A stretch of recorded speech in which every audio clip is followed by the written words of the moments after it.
Bien, estimado Ronnie Kaplan, es un honor poder entrevistarte. Creo que ha sido un verdadero descubrimiento y te has batido en todos los frentes y con todo tipo de personajes, algo que dice mucho de ti, ¿no? Me gustaría hacer, en este espacio de tiempo en el que disponemos de tu presencia, de un repaso general de la situación de Israel y de Oriente Medio. El 7 de octubre se produjo un atentado brutal por parte de Hamás, la Yihad Islámica Palestina y otros. El resultado, más de 1.200 muertos israelíes y la toma de un número considerable de rehenes. ¿Crees que esta operación estaba preparada desde hace tiempo y que era la punta del iceberg de todo lo que ha venido pasando después? Sí, no me cabe duda de que esa operación se estuvo preparando durante mucho tiempo. No podía haberse llevado a cabo sin la financiación, el entrenamiento, el pasaje de tecnología por parte de Irán. Si bien no está tan claro si Irán sabía exactamente la hora, el día que eso se iba a llevar adelante, y claro que al fin y al cabo estamos luchando contra una coalición, contra un eje liderado por Irán, y la intención concreta de Hamás era que haya una convergencia de frentes, perdón, una convergencia de frentes contra Israel, y es lo que está pasando de alguna manera en 7 frentes distintos que nos están atacando desde Gaza, desde el Líbano, desde Siria, desde Irak, desde Judea y Samaria, desde Yemen y el propio Irán, como vimos el día martes pasado. Pero se trata así de una estrategia que al fin y al cabo fue el mismo Irán que propulsó en su momento, durante muchos años, aquel Qasem Soleimani de establecer un anillo de fuego en torno a Israel, y contra eso estamos luchando, Yuri. ¿Tú crees que hubo errores en ese momento inicial de valoración de la amenaza y de no atender a las informaciones que la inteligencia, estoy seguro, que tenía en sus manos? Sin lugar a dudas, este fue la peor falla quizás en la historia, tanto a nivel de inteligencia como a nivel de defensa nuestra, las Fuerzas de Defensa de Israel, pero nos estamos levantando. En todo este año nos estuvimos levantando y estamos saliendo adelante. Es difícil, a veces uno piensa que tiene toda la información, o a veces por una cuestión de soberbia o por una cuestión de distintos elementos. No cabe duda que entre lo que sucedió y lo que debería haber sucedido hay una enorme grieta, y ahí están las lecciones aprendidas que hemos sacado, si bien ahí aún no están publicadas oficialmente, y en eso estamos luchando, y sabemos que vamos a prevalecer frente a todos estos elementos que durante años han dicho de forma abierta, empezando por Irán, que hay que borrar a Israel del mapa, que Israel no tiene derecho a existir, muerte Israel, muerte América, y nosotros le creemos lo que dicen, se lo creemos, y en eso estamos luchando. Con este ataque pudimos observar la brutalidad y el salvajismo de los terroristas de Hamás, algo que a mí no me sorprende, de luego. Pero descubrimos algo más preocupante: la ligazón de una parte de las sociedades occidentales al antisionismo, a sumarse al ataque permanente a Israel. Si solamente visionaran fotografías del Irán de los años 70, de Siria, del Líbano, verían en qué han convertido los países estos islamistas radicales. ¿Cómo evaluáis desde tu país, desde Israel, y cómo afecta la campaña mediática mundial a los intereses de Israel? Sí, no cabe la menor duda que Occidente está absolutamente perdido, por lo menos una parte, está absolutamente perdido en términos éticos. A veces están apoyando a grupos o a teocracias islamistas, radicales, yihadistas, frente a una democracia liberal occidental.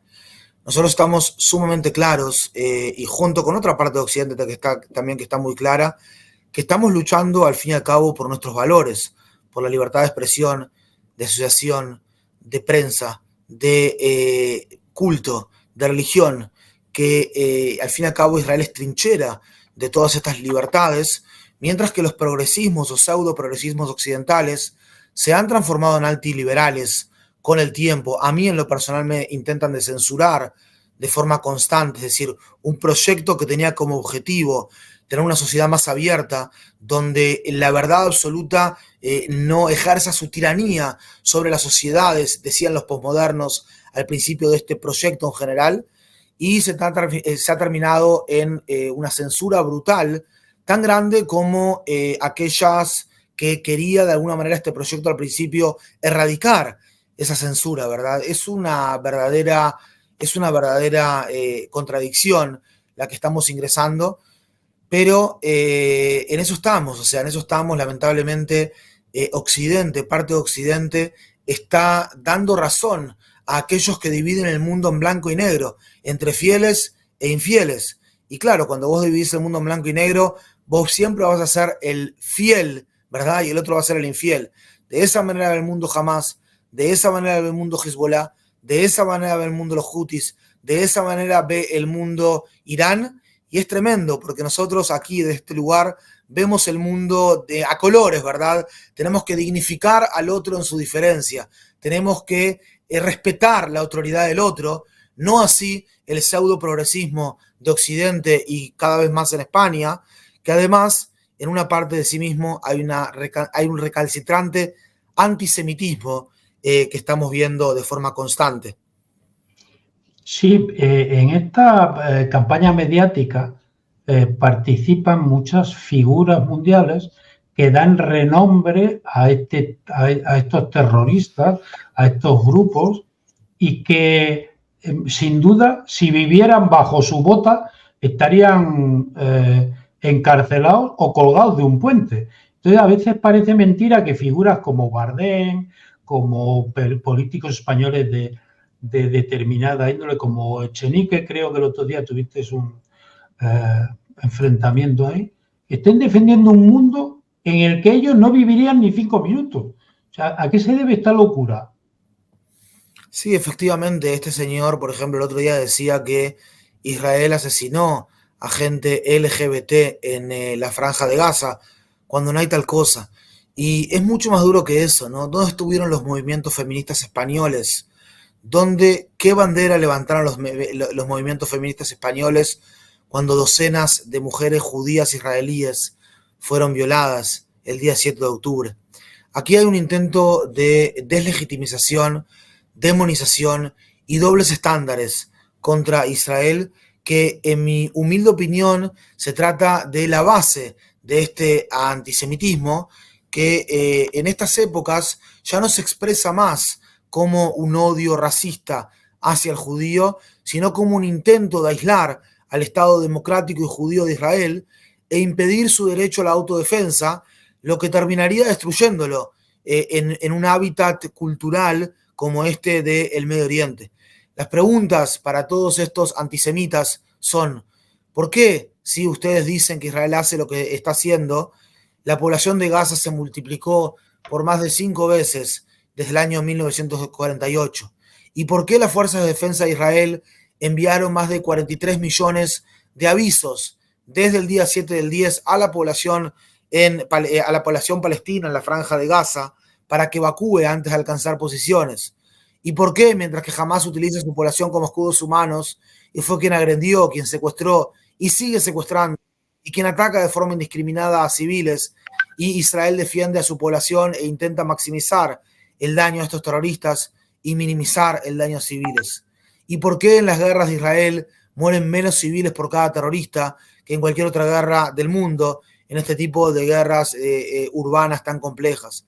¿Y por qué Israel ha permitido el ingreso de más de 1.1 billones, con B larga, billones de kilogramos de ayuda humanitaria, principalmente comida, a la población civil en Gaza? No tienen respuestas a estas preguntas porque no tienen directamente, no se hacen preguntas a esta gente. Esta gente no tiene ningún tipo de pregunta, esta gente solamente tiene respuestas. Y yo te añadiría, Ronnie, un por qué. ¿Y por qué nos encontramos ante el único conflicto del mundo de cifras exactas? Es decir, no sabemos cuántos murieron en la Primera Guerra Mundial, no sabemos cuántos murieron en la Segunda Guerra Mundial, no sabemos cuántos han muerto en Ucrania, que está ahí, pero sí sabemos exactamente los muertos en Gaza.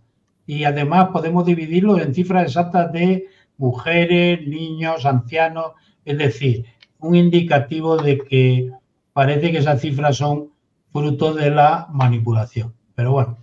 Sí, los datos los está dando el Ministerio de Sanidad de la Franja de Gaza, claro, y es patético que tomen los datos de un grupo terrorista. Cuando Israel inició la ofensiva en Gaza, ya se produjeron movimientos en el norte que vaticinaban que Hezbollah iba a sumarse a esta ofensiva sobre Israel. En el fondo, estábamos viendo cómo Irán, manteniendo su careta puesta, a lo cual ayuda mucha de esta prensa occidental, que lo justifica, estaba forzando a sus proxies para atacar a Israel desde diferentes puntos, como comentabas anteriormente. Pero de repente comenzáis a eliminar a vuestros enemigos de Hezbollah con operaciones magistrales. Yo, que soy un hombre de la inteligencia, estoy asombrado. E Irán se quita la careta y ataca directamente. ¿Será la respuesta de Israel igual de contundente que el ataque de Irán? La realidad, Yuri, es que yo creo que cualquier país que reciba una agresión de este tipo desde un país soberano hacia su territorio tiene el derecho y tiene la obligación de defenderse.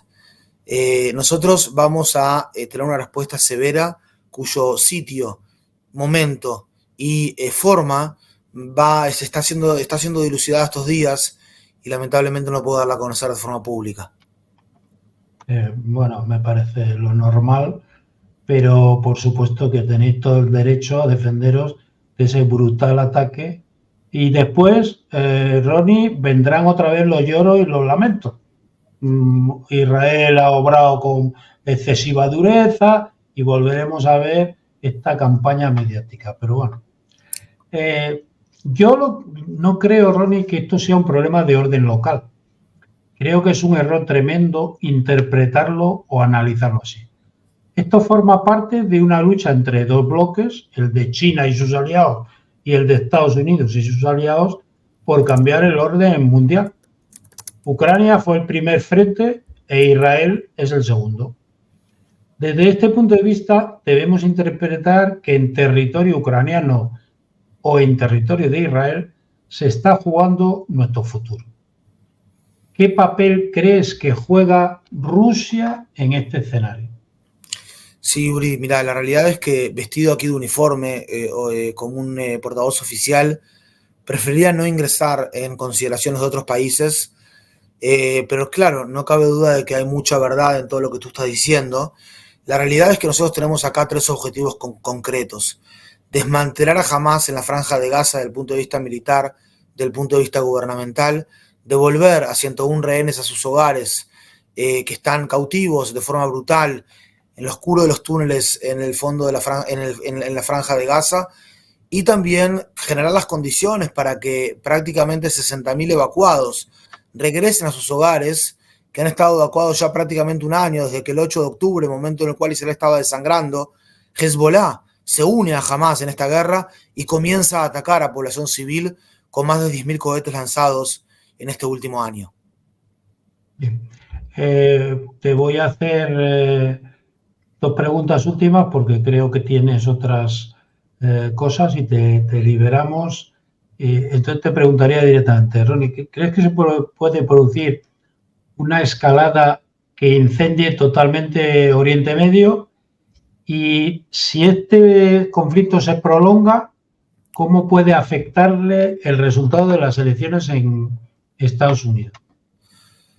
Yo creo que puede pasar lo peor y nosotros nos estamos preparando para lo peor. Pero repito, nosotros no estamos buscando guerras, no estamos buscando ampliar guerras, estamos buscando remover amenazas para restaurar la seguridad de nuestra población civil y para al fin y al cabo defenderla ante estas amenazas externas, cosa que es obligación y derecho de cualquiera de los 195 países del mundo. Creo que todos deberían hacerlo de esta manera. Por otro lado, quisiese no ingresar en las elecciones internas en los Estados Unidos por mi posición como vocero militar, pero sí decir que nosotros tenemos intereses comunes con los americanos, pero por sobre todas las cosas, valores comunes. Y nuestra cooperación, nuestra alianza, va mucho más allá de los partidos de gobierno de turno y es algo que es estratégico para ambos pueblos, es estratégico para ambos países. Bueno, yo me alegro de que nos hayas concedido este tiempo, Ronnie. Mucho ánimo, estamos con vosotros y ojalá en un breve periodo de tiempo logréis tener estabilidad y vivir como deseáis, como no desean ninguno de lo que os rodea. Entonces, defender lo vuestro porque es vuestra obligación. Así, muchas gracias. Muchas gracias, Yuri. Saludos para ustedes. Un abrazo. Un abrazo.